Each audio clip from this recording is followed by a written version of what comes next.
Bonjour la famille, j'espère que vous allez bien. Alors, j'ai décidé de faire les barres anti-rapprochement. Du coup, j'ai préparé le terrain, j'ai tracé, j'ai mis deux plaques et un tube au milieu avec diamètre de 32 mm. C'est en inox. Après, j'ai fait des points de soudure avec un poste MMA que j'avais chez moi. Pour l'achat des fichiers de reprogrammation en ligne, c'est simple, vous n'allez qu'à vous diriger vers esprituning.com et vous allez trouver tout ce que vous voulez comme fichier de reprogrammation, que ce soit pour améliorer les performances ou bien pour désactiver ou activer des options.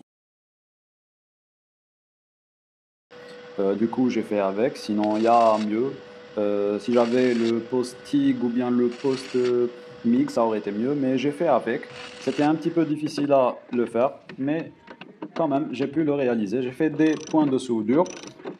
Après, j'ai dévissé à nouveau pour enlever la barre arrière. Voilà, donc premier vis, deuxième vis. Ensuite, j'enlève complètement la barre. Voilà. Je l'ai soudé bien. Je l'ai renforcé. Après, j'ai essayé à nouveau les vis, puisqu'en soudant, on augmente la température de la barre et parfois on a des déformations. Après l'avoir bien soudé, passons maintenant à la peinture. J'ai décidé de la peindre en rouge flashy. Et d'abord, j'ai fait 2 couches d'après-peinture, ensuite 3 couches de peinture rouge et j'ai laissé sécher.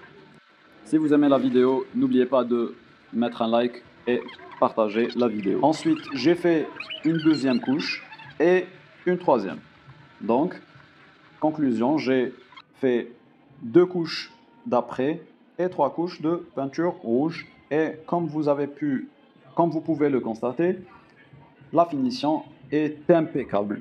Voilà, sans oublier que j'ai fait un coup de lustrage et un essuyage avec l'alcool isopropylique. Voilà, un régal. Passons maintenant au montage. Donc pour le montage, c'est simple. Voilà, on la place et on va remettre les vis des amortisseurs arrière.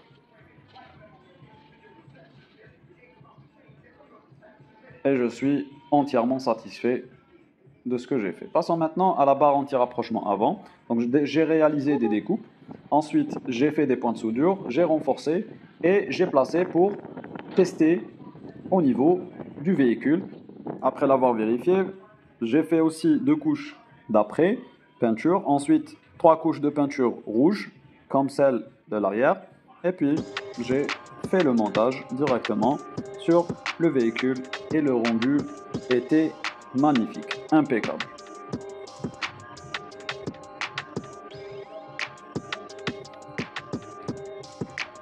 Merci pour regarder la vidéo. Je vous laisse terminer le reste de la vidéo et voir le dernier rendu sur le véhicule. Ciao ciao et à très bientôt.